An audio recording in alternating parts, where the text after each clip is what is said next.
አባት ከልጁ ፊት አለክስ ባግላት ታስለቅሰኝ ይበቃኛል። ደረስክልኝ እዚህ ደረጃ ድጋሜ ማየት አቅሙ የለኝም። ምክንያቱም እንደዛ ሆኜ ለልጆቼ በፍጹም መታየት አልፈልግም። የኔ ቆንጆ ያስ 25 ምንድነው የሚሰማህ? እዛ ጋር ወላጅ አልባ ህጻናት ሲመጡ አላቀው በቃ እነሱ እንዲደሰቱ የእነሱን ደስታ ማየት ብቻ ነው የምፈልገው። አባትን ማጣት የሚያውቅ ያውቀዋል። ስሜቱ፣ ህመሙ ሁሌም በውስጣችን ያለው ህመም ከባድ ነው። የኛ ሸኾች በነገራችን ላይ ይሄ እንትን አለው ይሄ 5 ክንድ 7 ክንድ እያለ ነው የሚሄድ በዚህ በመከንዳት ለካ እናንተ በጣም ረጅም ነው ክርስቲያኖች። እሺ እላለሁ ከሷ ጋር ሲሄድ እስማማለሁ፣ ሱቅ ሲሄድ አፈርሳለሁ። እሷ ጋር ሲሄድ እስማማለሁ፣ ሱቅ ሲሄድ አፈርሳለሁ። ኧረ አሁንማ የመጣንበት ጉዳይ አሚና ወይ የቲሞችን ጉዳይ ይተው ያስተካክል ወይ ይፍታኝ ብላለች። መኪና ብትነዳ ሀመርና ቪኢቱ ህንጻ ብትገነባ በሚያምር አለቱ ለአኺራ ካልሆነ ምንም ዱንያ ከንቱ። አብሽር እንዲያውም ባህ ጉልበት ያሳጣኛለች። አብሽር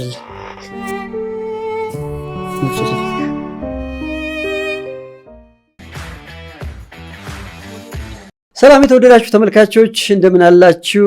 ዛሬ ቲክቶክ ላይ የተለቀቀ አንድ ቪዲዮ ተመለከትን። እኛ ልጆች ይደርሰንላል። አብሽር እኛና እናታችን እስካለን ድረስ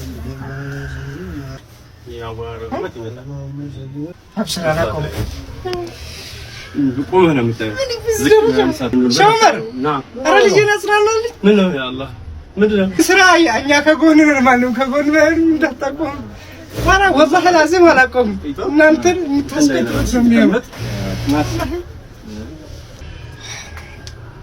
አባት ከልጁ ፊት አለክስ ባግላት ታስለቅሰኝ ይበቃኛል። ደረስክልኝ ምንድነው እዚህ ቪዲዮ መሃል ያለው ታሪክ መስማት አለብን ማድመጥ አለብን ብለን ሁለቱንም አባትና ልጅ ወደ ስቱዲዮ ጋብዘናችኋል። ኒዛም ወደ ስቱዲዮአችን ስለመጣ ከልብ አመሰግናለሁ። እኔም በጣም አመሰግናለሁ። ያንን ቪዲዮ ሳየው በጣም ነው ልቤ የተነካው። እውነት በቃ በጣም አዝኜ ተሰምቶኛል። ብቻ ልብ የሚነካ ነው ቪዲዮ። ደጋግማ አየኸው አንተ? በጣም ብዙ ጊዜ። እኔ ግን ከዛ በኋላ የማይበት ድፍረት አላገኘሁም። ድጋሜ ማየት አቅሙ የለኝም። ምክንያቱም እንደዛ ሆኜ ለልጆቼ በፍጹም መታየት አልፈልግም። ጠንካራ አባት እንዳላቸው ምንም ነገር ፋይት አድርጌ ማለፍ የሚችል አይነት ሰው ብዬ ነበር ማሳየት የምፈልገውና እንደዛ መጥቶ ሲያለቅስ ግን ልፍስፍስ ሆንኩኝ፣ አልቻልኩም። እኔ ኒዛም ምንድነው የሚሰራው? ልጅህ ምን ሊልህ ነው የፈለገው? እኔ በሙያዬ ፋሽን ዲዛይነር ነኝ። አገሪቱ ላይ ያሉ የተባሉ ምናልባት ግንባር ቀደም ከሚባሉት ባለሙያ ነኝ ማለት ይቻላል። ሚዲያ ላይ ትልልቅ ሰዎች ለየት ያለ አልባሳት ለብሰው አይተህ ከሆነ የኔ ስራዎች ናቸው በብዛት። በዋናነት አላማዬ ወላጅ አልባ መጥቶ በነፃ ለብሶ እንዲሄድ ነው። አባትን ማጣት የሚያውቅ ያውቀዋል። ስሜቱ፣ ህመሙ ሁሌም በውስጣችን ያለው ህመም ከባድ ነው። አባት ምንም አያደርግላችሁ፣ ምንም ነገር አያደርግላችሁ አለ መባሉ ብቻ። እንዴት ነው በቃ አባት ያለ ብላችሁ መከታ አድርጋችሁ በኮንፊደንስ ስትናገሩት በጣም ይለያል። እኔ አስታውሳለሁ ልጅ እያለሁ አባቴ ልብስ ሊገዛልኝ ስንሄድ ልኬ እንኳን ሳይሆን የሆነ ሱቅ ላይ አንድ ልብስ ስለካ ልኬ እንኳን ሳይሆን ልኬ ነው እላለሁ። ምክንያቱም ካወለኩት አይገዛልኝም ብዬ ስለማስብ እዛ ስለነበናል አባቴ እያለ ካጠገቤ። አባቴ የሌላቸው ግን በጣም ትልቁን ከባድ ህይወት ነው የሚያሳልፉት አይደል? የአባትን ቦታ ማንም አይሸፍነው። እኔ ቢያንስ በልብስ በኩል አለሁ። የፈለጋችሁትን አባቴ ቢኖር እኮ ይሄን ልብስ ግዙልኝ ይገዛልኝ ነበር እምትሉትን ብላችሁ ልትሉት የነበረውን እኔ ነዘዙኝ ነው እያልኩ ቤቴን ክፍት ያደረኩትና አመቱን ሙሉ ቤቴ ክፍት ነው ለወላጅ አልባ ህጻናት። ቁጥሩ ግን በኤድ ሲሆን በጥምቀት ሲሆን ይሄ በሁለቱም ሃይማኖት በየትኛውም ሃይማኖት ላይ ያሉ የበዓላት ሲኖሩ ቁጥራቸው በጣም ይጨምራል። ይህን ስራ ስሰራው ኑሬ መሞት እፈልጋለሁ። ለልጆቼ ማውረስ የምፈልገው ይሄንን ስራ ነው። ገንዘብ አይደለም ማውረስ የምፈልገው። ከዚህ በላይ ኒዕማ ምን አለ?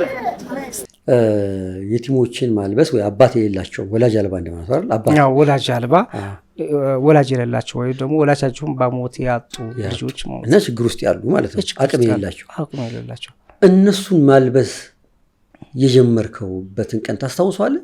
አዎ። እንዴት ጀመርክ? ማለት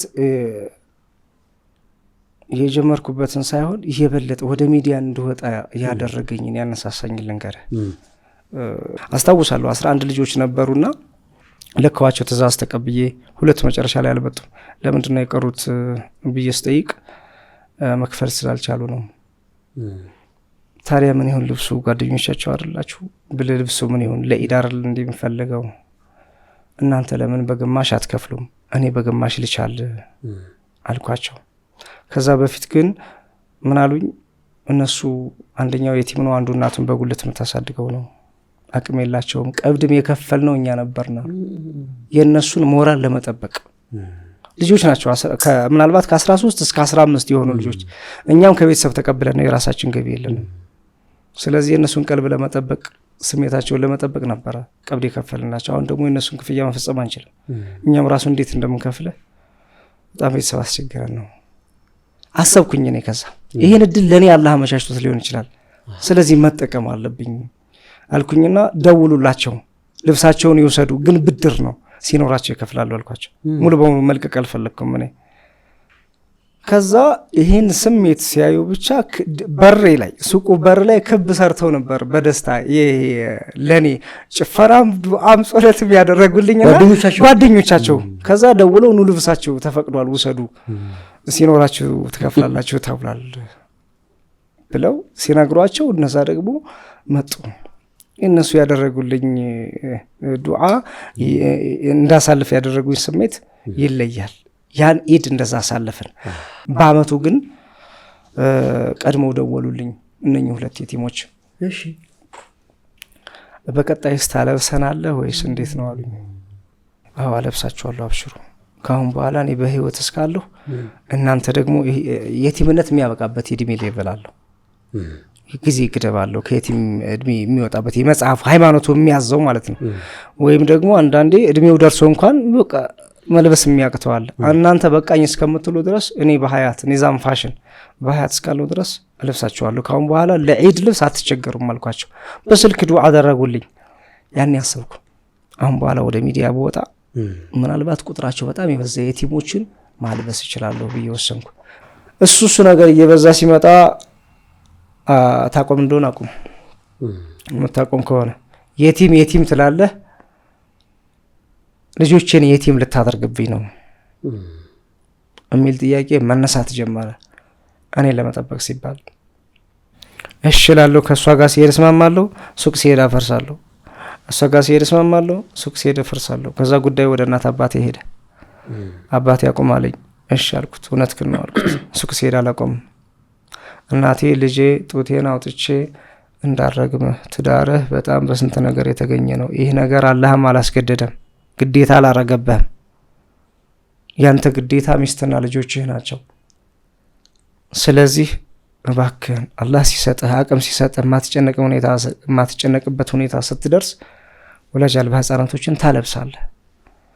መጀመሪያ ግን ትዳርህን ልጆችህን መጠበቅ አለብህ። እስኪ መጀመሪያ ለልጆች አንገት መግቢያ ስራ። ይሄው ሚዲያ ላይ በየቴሌቪዥኑ እንሰማሃለን፣ ነገር ግን አንተ የምትኖርበት እንደዚህ ነው። ኧረ ተመጀመሪያ ለልጆች ደህና ቤት እንኳን አልተከራየም እያሉ እናት አባት ያላቸውን ይመክራሉ። ከነሱ እሽላቸዋለሁ። እውነታቸውን ነው። እነሱ ደግሞ ሀቅ አላቸው። ችግር ሆነ እናቴ ጋር ሲሆን እናቴ እውነቷን ነው፣ ከአባቴ ጋር ሲሆን አባቴ እውነቱን ነው። ልጃቸውን ለመጠበቅ ነው። ባለቤቴ ጋር ሲሆን ደግሞ ባለቤቴ እውነቷን ነው፣ ባሏን ለመጠበቅ ነው።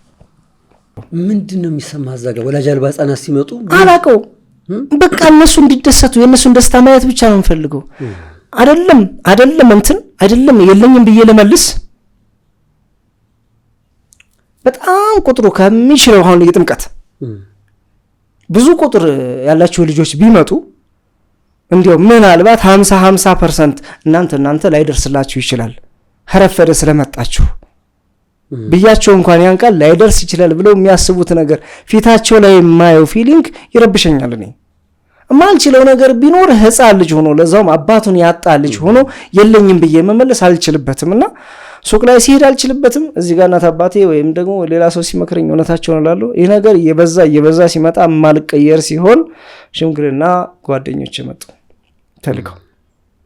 በጣም ምርጥ ጓደኞች አሉኝ። አስታውሳለሁ መጣና ቀሰቀሰኝ ጓደኛዬ 5 ሰዓት ላይ ነበር መነሻዬ 6 ሰዓት ነው። 5 ሰዓት እንዴት ቀሰቀሰኝ ብዬ ሳይ ከአንደኛው ክላስ ስወጣ ጓደኞቼ ሰብስብ ብለው ቀምጠዋል። ማለት ሰላም ፒስ ነው ስለነበር እንደ ሽምግልና ምናምን አልመሰለኝም። ከዛ የሆነ ሴሪሞኒ ነገር አዘጋጅታለን ወጣ ሄደች። እኔ ደግሞ በቃ ሰላም ነው ብዬ አሚና እንደዚህ አድርገን ቤቱ ሰላም አይደለ እስከዛም አውቀው ነገር የለም አይደል የሆነ ነገር አዘጋጃችልና ከውጭ ወጣ ዘግታ ሄደች። ኧረ አሁንማ የመጣንበት ጉዳይ አሚና ወይ የቲሞችን ጉዳይ ይተው ያስተካክል ወይ ይፍታኝ ብላለች። እኛ ደግሞ ለእንሸምግል ነው የመጣ ነው ምን ይሻላል ሳኩባቸው። ለሽምግልናው ምናልባት ያው ቅጣት ምናምን ነገር ካለ ልቀጣ ዝግጁ ነኝ። ትዳሬ ግን ቀላል አይደለም። የኔ ትዳር የሚፈታ አይደለም አይሆንም አልኩኝ።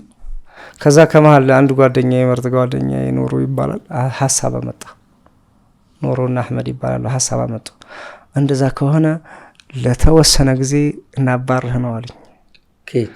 ከቤት አንተም የሷን ጉድለት እይ ያለ እሷ ህይወትን እሷም ያለ አንተ ህይወትን እይ ትየው መለየት አለባችሁ ለ40 ቀን።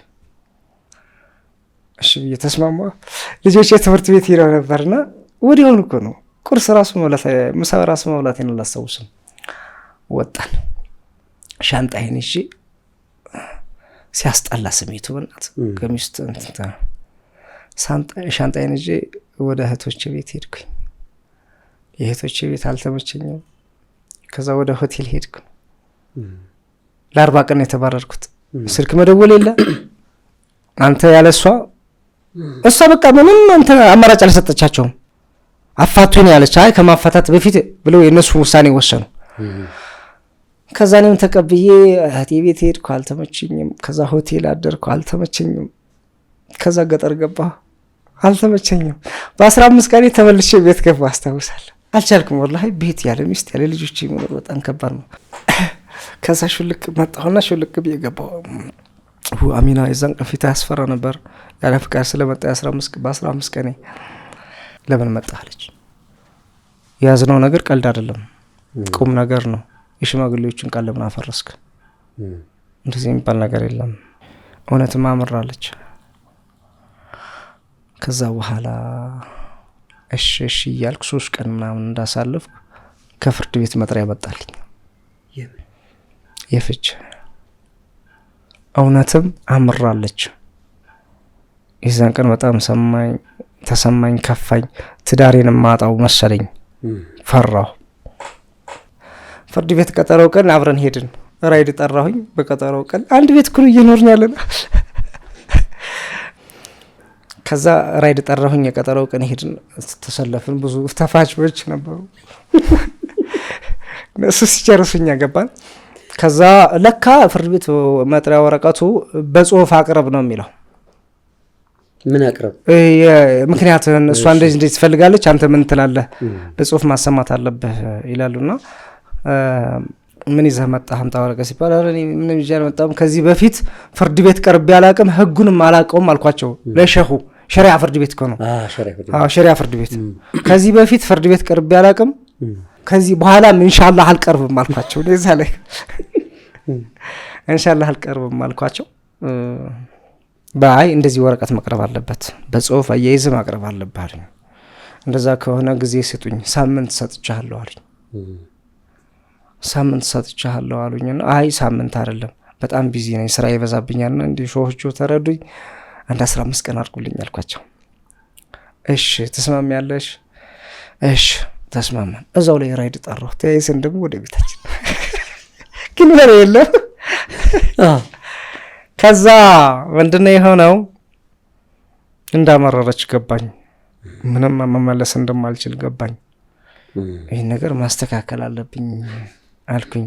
ግን ያኔ ደግሞ ልክ እንደዚህ ወቅት ነበር፣ ለረመዳን እየቀረበ ነበርና በጣም ብዙ ወላጅ አልባ ህፃናቶች የሚመጡበት ወቅት ነበረ፣ ለመለካት ለዒዳቸው ለረመዳናቸው። እኔ ከዛ አምረራለች እንዳልኩኝ ቤት እስክንገባ ሱቅ ስገባ ግን ረሳሁት። አሁንም አልችልም።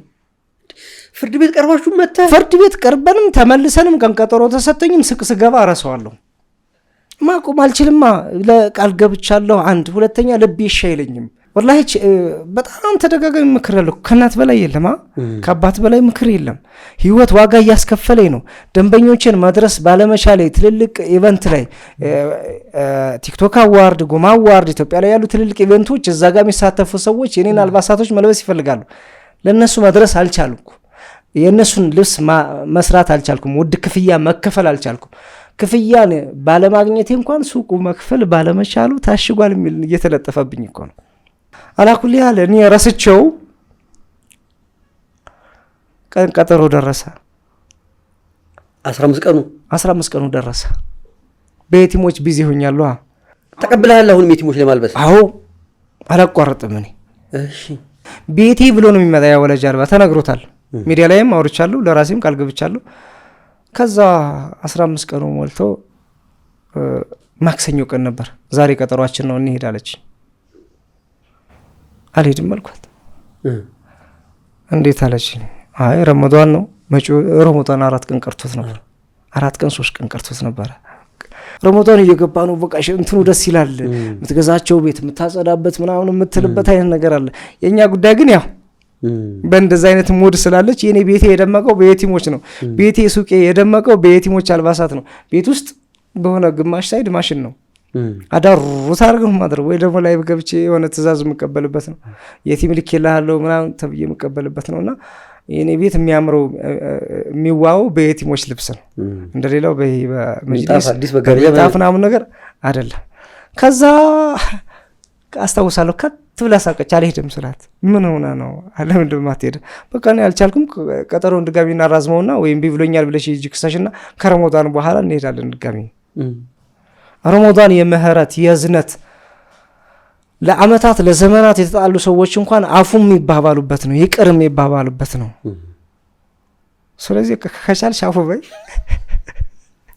ካቻልሽ ደግሞ ከረመዳን በኋላ ይቀጥላል። አሁን የቲሞችን ጠርቻለሁ፣ የቲሞች እየመጡ ነው ሊያስተናግድበት ነው ስላት ከት ብላ ሳቀች። አስታውሳለሁ። እኔ ሁሉ ርቀት የሄድኩት ጤናህን እንድጠብቅ ነው አለች። ትዳሬን ሳልፈልገው ቀርቼ አይደለም። በእናትህ በአባትህ አስመከርኩ፣ በጓደኞቹ ሽምግልና አስቆምኩ፣ ፍርድ ቤት ድረስ ወስጄ አስቆሜ በየቲሞች ጉዳይ የምታቆም ሰው አይደለህም። ምን አማራጭ አለኝ ብላ ስራ ማገዝ ጀመረች። ከት ብላ ስቃ ለከራ መግዛ ሁሉ ርቀት ሄደችው ፈተና ነበር ለኔ። ወይ ተጨነቅኩ። ተጨነቅኩት እኔ ራሱ ተጨንቄ ነው የኖርኩት ራሱ። ወይኔ የዛን ቀን እኔ ይሄን ሁሉ ርቀት ሄድኩት በእናት አባት ያስመከርኩ፣ በሽማግሌ ያስመከርኩ፣ ፍርድ ቤት ድረስ ያቆምኩ የየቲሞችን ጉዳይ አቆመህ ልጆቼን የቲም እንዳታረግብኝ ብዬ ስለምፈራ ነው። አንድ ስራውን እንድታቆመው ነው። ግን የምትሰማ አይደለህም አንተ። ምን አማራጭ አለኝ በቃ ብላ ከጎን የሆነ እንደገና እንትን ማለት ጀመረች። ጣልተው አይደለም ጤናዬን ለመጠበቅ። ዋው የሚገርም ነው። በቃ ደግሞ ጽናቴን አየች። በየትኛውም ሁኔታ እንደማልደራደር አወቀች። ምን በሆነ ነገር ፈልጊው አይደለም እኮ አልኩ እኮ ከእናት በላይ መካሪ አለ የለም። እሺ አልኳት። ግን ሱቅ ስመጣ አልችልም። በቃ የቲሞችን በባዶ መመለስ አልችልም። እኔ 1 ሜትር ጨርቅ እስኪቀረኝ ድረስ አጋዥ እንኳን ቢጠፋ በቃ ያለኝን ጨርቅ እስከተጠቀም ድረስ ለየቲሞች ቤቴ ክፍት ነው አልኩ። ከልጅ በላይ የሚከብድ ነገር አለ ኢዳ ለማልበስ። እኔ እኮ ልጆችን ሚስቴን ረስቻለሁ። ከዛ በኋላ ለአላህ ነው የሰጠኋቸው። ለልጆቼ በየመድረኩ ይዣቸው የምከተለው ያችን አጋጣሚ አብረው እንድንዝናናባት በማለት ነው። በኋላ ላይ ቪዲዮውን ስናይ የምናሳልፋትን ሞመንት ምናምን። ከዛ ውጭ እኮ ጊዜ የለኝም። አብዛኛው ሰው ደግሞ ምን እንደሚል ታውቃለህ? የምትችለውን እኮ መስራት ያለብህ እኔ ዛም ይለኛል። እህቴም ስነግራት የምንችለውን እኮ ማስተናገድ ያለብህ አላህም እኮ ብሏል። እኔ ደግሞ እችላለሁ ነው ብቻዬን። አሁን ይኸውልህ የመጀመሪያው ዓመት ወደ ሚዲያ ስንወጣ 319 የቲሞችን አለበስን አልኩ። አሁን እኮ ያ ተራ ሆኗል። በአንድ ቀን እኮ 273 የቲሞችን ለካን። የአንድ ቀን የአንድ ዓመት ረመዳን ነው። አሁን እኮ በሺዎች ነው የምናለብሰው። ገብቷል። ያኔ እንዲያውም ረመዳን ስለነበር 319 በረመዳን ስለነበረ የተጀመረው ሙስሊሞች ናቸው። አሁን እኮ ቁጥር የለውም። የሆነ የቲም ይመጣል ለብሶ ይሄዳል። እንደ አባቱ እንዲሰማው ነው። ረሱል ሰለላሁ ዐለይሂ ወሰለም የኛ ነብይ ምን አሉ መሰለህ? የቲምን የተንከባከበ የኔ ጎረቤት ይሆናል አሉ በጀነት። አንድ ያን ፈልጋለሁ። አንድ ሰው ሆኖ ሃይማኖት ያለው ሰው ሆኖ ሃይማኖቱ የሚያዘውን ነገር ማድረግ የማይመኝ ነገር የለም አይደለ? እኔ እሱን በጣም እመኘዋለሁ። የረሱል ሰለላሁ ጎረቤት መሆን ፈልጋለሁኝ። የቲምነትን እሳቸው ጠንቅቀው ያውቁታል፣ የቲም ሆነው ስላደጉ። እኔ ጋር ደግሞ ይህን የቲም እንዳለብስ ከመጀመሪያው እንቅልፍ አጥቼ እንዳስብ ያደረገኝ አላህ ነው። ከኔ የሆነ ከምን ነገር የለም። የሆነ ኢልሃም ማለት አምላኬ ነው ልቤ ውስጥ ያስቀመጠልኝ። ከዛ በኋላ ወደዚህ ስራ እንድገባ ያደረገኝም አላህ ነው። የመጡ የቲሞችን እንዳለብስ እንዲደሰቱብኝ ያደረገው አላህ ነው። የሰው ልጅ በተለያየ ነገር ቀልብ ይደርቃል። ቀልብ መድረቅ ብሎ ማለት ወንጀል ሲሰራ ምንም አይመስልም፣ መጥፎ ሲሰራ አትከለክልም። እዝነት የሚባለው ነገር ከላይ ላይ ይነሳል፣ እንባ የሚባለው ነገር ይደርቅብሃል። በቃ ጨካኝ ትወላለህ፣ ከሰውነት ተራ ትወጣለህ አይደል? ልባቸው የደረቀባችሁ ሰዎች አላህ መድኃኒቱን የቲሞች ራስ ላይ አስቀምጦላችኋል አሉ ረሱል ሰለላሁ። የቲሞችን ራስ መዳበስ ለደረቀ ቀልባቸው ደረቅ ለሆኑ ሰዎች፣ እዝነት ለማይሰማቸው ሰዎች እንዲያዝኑ ያደርጋቸዋል። መድኃኒት ነው አሉ። ታዟል ማለት በቃ ትእዛዝም አለው። ያን ካደረጋችሁ ተጠቀማላችሁ ነው። እዝነት አልሰማህ ካለ ምን ሆኜ ነው አላዘን አልኩኝ፣ ቀልቤ በጣም ደረቀ። እንዲህ ሰዎችን የሚያስደነግጣቸው የሚያስፈራቸው ነገር እኔን አያስደነግጠኝም፣ አያስፈራኝም። እኔ እኮ ነገ ጀነት መግባት እፈልጋለሁኝ፣ ዛሬ ግን ጀነት የሚያስገባን ስራ እየሰራሁ አይደለም። ለምንድን ነው ብለህ ካሰብክ የየቲሞችን ራስ ዳብስ፣ ቀልብህ እንዲለሰልስ ያደርግልሃል ይላል። እና የየትኛውም የቲም ሲመጣ አስባል አባት የለውም። በዛች አጋጣሚ መታቀፍ እኮ ናፍቆታል ያ የቲም ታውቃለህ። መታቀፍ ይናፍቃቸዋል፣ ራሳቸውን መዳበስ ይናፍቃቸዋል። ማንም መሸፈን ባይችል እንኳን የየቲሞችን የወላጅ አልባዎችን ጉዳይ አጠገባቸው ሆኖ ሰው እንዳላቸው እንዲሰማቸው ማድረግ መቻል፣ ያንን ማድረገው እኔ የቲሞችን ጸጉራቸውን መዳበስ ትልቅ ኒዕማ ነው ለኔና ይሄን እንዳይከለክለኝ ዱዓ አድርጉልኝ። ልጅን እንደዚህ እየዳበስኩ ራሱን እናትን እያት በቃ ፊቷ ላይ በቃ ያ ደስታ ታያለህ። ልጇን ስዳብስላት ልጇን ስለካላት እናቲቱን ማየት ያስደስተኛል። ምክንያቱም የተረሳ ልጇ መስሎን የሚሰማት ማንም ሰው የለውም ብላ ልታስብ ትችላለች። የልብስ ጉዳይ እንዴት ነው ማለብሰው ኢድ መጣ እያለች እያሰበች ሊሆን ይችላል። የተለያየ ኑሮ ጫናውን እናውቀዋለን። ስለ ልብስስ ኒዛም አለኝ ብላ እፎይ እንድትል ነው የምፈልገው። ሀገራችን ውስጥ ኢትዮጵያ ውስጥ ያሉ ወላጅ አልባ ህፃናቶች ለልብስ እንዳያስቡ ነው የምፈልገው።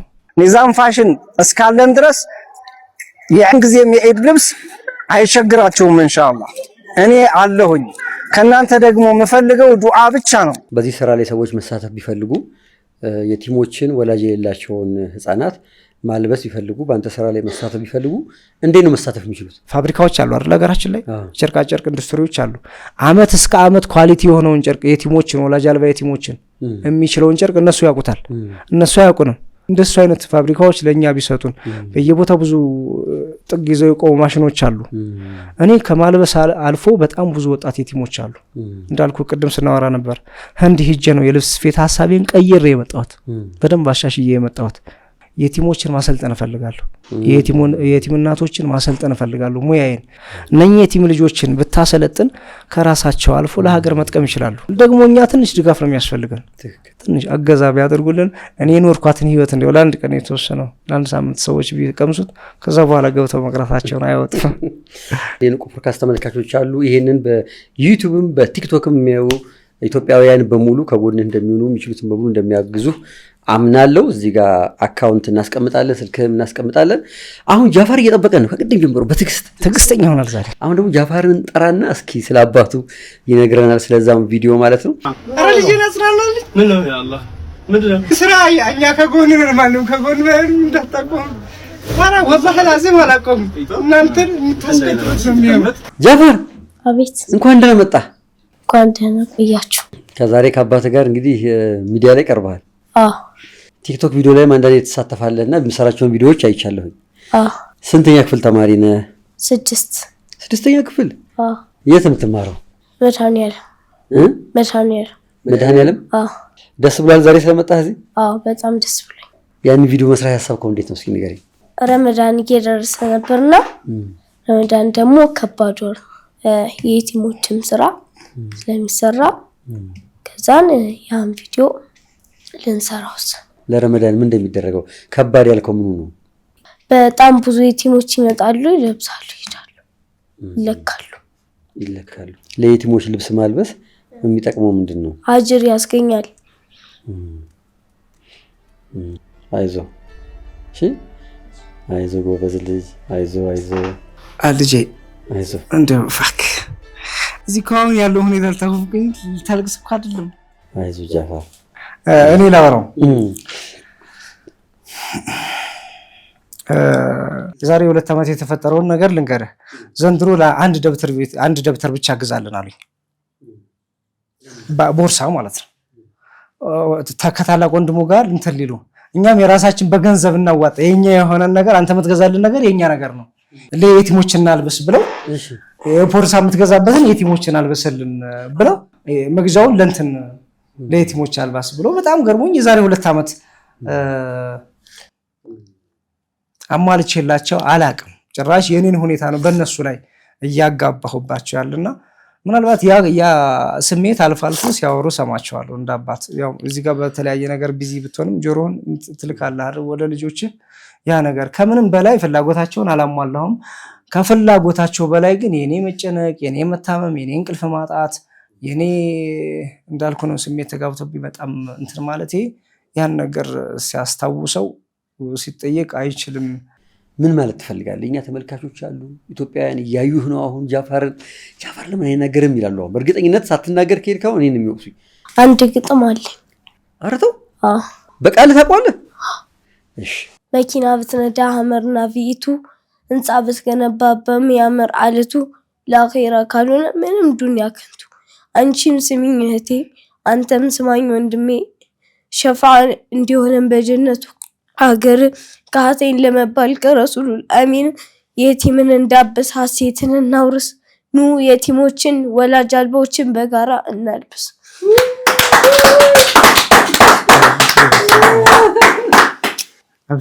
አብሽርልኝ፣ እንዲያውም ባህ ጉልበት ያሳጣኛለች። አብሽርልኝ። ምንም አሁን ማልቀስ ምክንያት ምን ግራ ገብቶኛል። የእምባ ባህር ሆነብኝ ልጅ ይምላርክ። ጎበዝ ጃፋር፣ ከዚህ በላይ መልእክት ምን አለ? አይዞህ ጎበዝ ልጅ። አባትን እያገዝክ ነው አይደል? ስለዚህ አባትህ ጎበዝ ነው። አሁን የሚዲያ ላይ መጥቷል እኮ። አሁን ቪዲዮዎቹ እየታየ አይደል እንዴ? ጎበዝ እኮ ነው። አንተ የሰራው ቪዲዮ እኮ 2 ሚሊዮን ታየ እኮ። አየህ፣ እኛ አየነው፣ ሰዎች ጋር ደረሰ። አየህ፣ አባትን ሰዎች እንዲያውቁት አደረግክ ማለት ነው አይደል? ስለዚህ በዚሁ መንገድ አይዞህ እያልክ ጸሎት እያረክለት ከአባትህ ጋር ከቀጠልክ ስራ ትልቅ ቦታ ይደርሳል ማለት ነው። እሺ፣ አንድ ነገር ሰምቼ ነበር። አንተ ከዛሬ 5 ዓመት በፊት ያለበስከው ልጅ በሞተር አገኘኸው? በጣም ረዥም ሰልፍ ተሰልፌ ከሆነ ታክሲ ላይ መጣና ሞተረኛ አውጥቶ አዙሮ ቆመ እና ልሸኝህ ኒዛም አለኝ። በቃ ንያዬ የኔ ፍላጎቴ በቃ በግማሽ እከፍለዋለሁ ለደግነቱ ለቀናነቱ። ያው ሚዲያ ላይ ያቀኛል ብዬ ስላሰብኩ ነው። ከዛ በኋላ እሺ ያልኩና በግማሽ እከፍለዋለሁ ብዬ ወስዶ ሱቄ ካለበት ህንፃ ላይ አወረደኝና በቃ ሂሳብ ስንት ነው በግማሽ ልክፈል ስል እኔን እኮ የዛሬ 4 ዓመት ከ18 ዓመት በታች የቲሞችን ስታለብስ ያኔ ከፈልከኝ አለኝ። እንዴት ደስ ይላል! ይሄን ስሜት መቼም አልረሳውም። አላወከኝም እንዴ ብሎ ሄልሜቱን ሊያወጣ ሲል ላላላላ ይህን ፊትህን ማየት አልፈልግም፣ እዛው የውመል ቂያማ ጀነትን ማየት እንፈልገው አልኩት። የዛሬ 4 ዓመት የቲሞችን ስታለብስ ያን የከፈልከኝ እኔ የቲም ሆኜ መጥቼ አልብሰኸኛል አለኝ። አሁን ትልቅ ሰው ሆኛለሁ፣ ታናናሾችን ማሳደግ ሆኛለሁ፣ ሞተር ገዝቻለሁ፣ ወደፊት የቲሞችን አለብስላለሁ አለኝ። ታውቃለህ ይህን ክፍያ የት ታገኘዋለህ? ምናልባት ሌሎች ቀልድ ምናምን ሊመስል ይችላል። ምኮራበት ታሪክ ይሄ ነው። ከዛ ምን እንዳልኩ ታውቃለህ? ሌላ ጊዜ ደንበኛ የሆነ ብትመጣ ወይ ሱቅ ብትመጣ እኔ ነኝ እንዳትለኝ፣ አንተን ላቀህ የምፈልገው በጀነት ነው፣ እንድትመሰክርልኝ የምፈልገው በጀነት ነው ያልኩ። ዱንያ ላይ ራሱ ይከፍልሃል ይሄ ስራ ታውቃለህ። እዚህ ዓለም ላይ ይከፍልሃል። የትም የማታገኘው እንትን ነው የምታስተናግድበትና እሱ አይነት ገጠመኞች አሉ በዚህ ስራ ላይ። እንዲያውም አንዴ ምን ተፈጠረ መሰለህ? ይሄን አጋጣሚ ላውራ። አዎ እንደ አንድ ስለነ ቄስ ሳወራ አጋጣሚ ሱቄ ላይ መጡ። ቢዚ ነበርና አማርኛ አይችሉም። ከትግራይ አካባቢ የመጡ ናቸው። ትንሽ በግማሽ ነው አማርኛ የሚያወሩትና ማን ናቸው? ከትግራይ አካባቢ የመጡ ቄስ ናቸው። እሳቸው መጡና ልብስ አልብሰኝ ብዬ ነው አሉኝ። ምስኪን ሰውዬ ናቸው ማለት ይሄ መረጃው ያላቸው ይመስለኛል። አባቶችን፣ የሃይማኖት አባቶችን፣ ኡስታዞችን፣ ቄሶችን፣ እማሆይ መነኩሴዎችን ሁሉ እንደማለብስ መረጃ ይመስለኛል ያላቸው ይመስለኛልና ተጠቁሜ ነው ታለብሳለህ አሉ ተብዬ ነው የመጣሁ ብለው መጡ። ከዛ በኋላ ማለት መጀመሪያ ካሉበት እንትን መውጣት አለባቸው። ከፀሐይ ነው የመጡት። አጠገባችን ቁጭ ብለን አወራን፣ ሳቅን፣ እንዲረሱት ካሉበት እንትን እንዲወጡ አደረግን። ስራ ባልደረቦች ጋር በመሆን መጨረሻ ላይ እስኪ ምረጡ፣ የፈልጋችሁትን ምረጡ ላልብሳችሁ አልኳቸው። ከሱቄ ስለመጡ ወስጄ ስላላለበስኳቸው የኔ ምርጫ አይሆንም። ብዙ ጊዜ እየዞርክ በየመድረኩ በየእንትኑ አለብሳለሁኝ፣ ግን የኔ ምርጫ ነው የሚሆነው ያኔ ምናልባት ሀሳብ ከቀየሩ። ግን እኒህ ሰውዬ ሱቄ ድረስ መጥተው ስለሆነ አልብሰኝ አሉኝ። ምረጡ የፈለጋችሁትን ልስራላችሁ አልኳቸውና ከዛ ጣቃ ተደርድሯል። ማአት ጣቃ መወሰን ከበዳቸው። በቃ እሳቸው ይሄ የጠመጠሙት ረጅም መጠምጠም ያለ አይደለ? እሱን መስጠት ፈለግኩ። እላያ ላይ አልቋል፣ ቁርጥርጥ ብሏል። ፎቶ ቪዲዮ አለ ያሳያለሁና አወረድኩኝና ጣቃ የኛ ሸኾች በነገራችን ላይ ይሄ እንትን አለው። ይሄ 5 ክንድ 7 ክንድ እያለ ነው የሚሄድ በዚህ በመከንዳት ወይ ደግሞ በሜትር 3 ተኩል 2 ተኩል እስከ 11 ሜትር ምናምን ይሄዳልና ለካ እናንተው በጣም ረጅም ነው የክርስቲያኖች።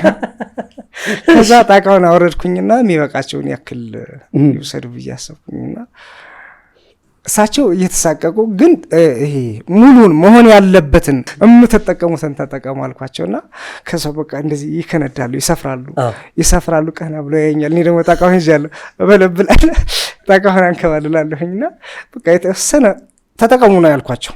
ግን እሳቸው በቃ በእያንዳንዷ ሲሰፍሩ እየተሳቀቁ ነው። መጨረሻው ላይ ደረሱና ቆረጥኩላቸው። ደስ እያለኝ ነው የሰጠኋቸውና ከዛ የመጠምጠም እንትን ሲያዩት አሳሳቸው ይመስለኛል። መልበስ ፈለጉ። ቪዲዮ ላይ ያለ አሳያለሁኝና በቃ ከዚህ አልጠመጥመው ሌላ ቦታ ጠመጥመዋለሁ፣ አሁን ግን ለብሼው ልሂድ አሉና ከዛ ጸሎት አደረጉልን ማለት ለኝ ዱዓ አደረጉልን፣ ተቀበልና ሸኛኝ ናቸው። ይሄ አጋጣሚ አረሳውም። አሁን ማድረግ ብትችል ጃፋር ምን ብታረግለት ደስ ይላል? በቃ ትልቅ ድርጅት ከፍቼ ሰርፕራይዝ አደርገው ደስ ይላል።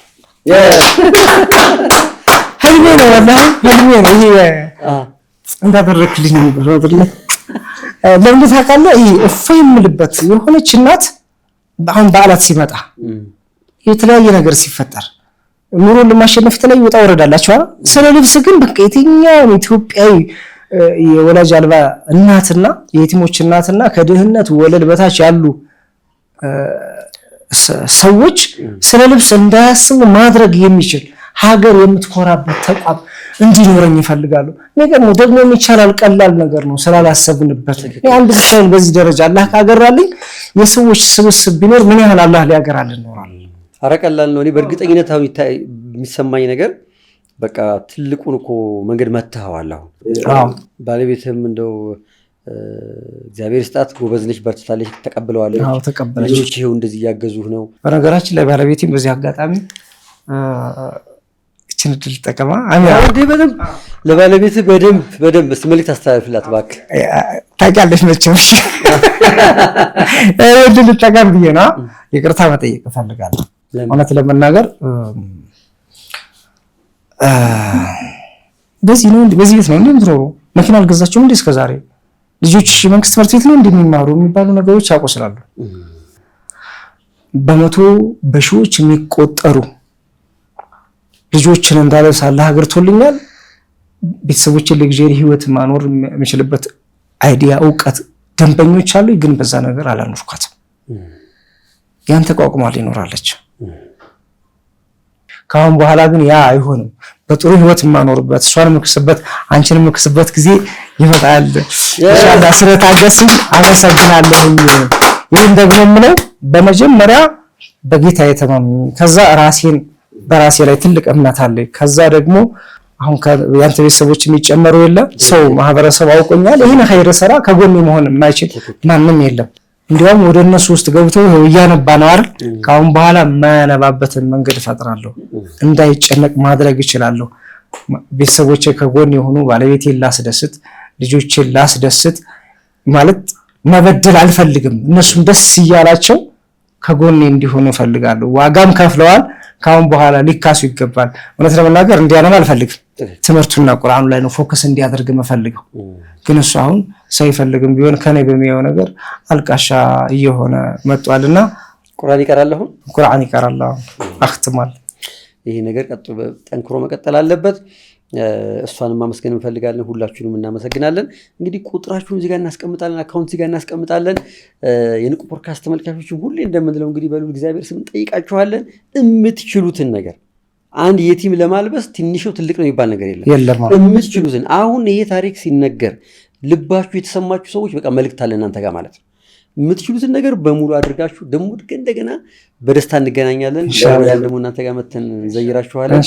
ባለቤትንም ጠይቃለሁ መጥቼ ስለመጣችሁ እንግዳችሁ ስለነበራችሁ በጣም ደስ ብሎኛል። ጃፋር በርታሽ፣ ጎበዝ ልጅ ነህ። ልብ ውስጥ የሆነ ነገር እንዳለ ያስታውቃል። እሺ መጨረሻ ላይ ማመስገን የምትፈልገው ሰው ካለ አብረን እናመስግን።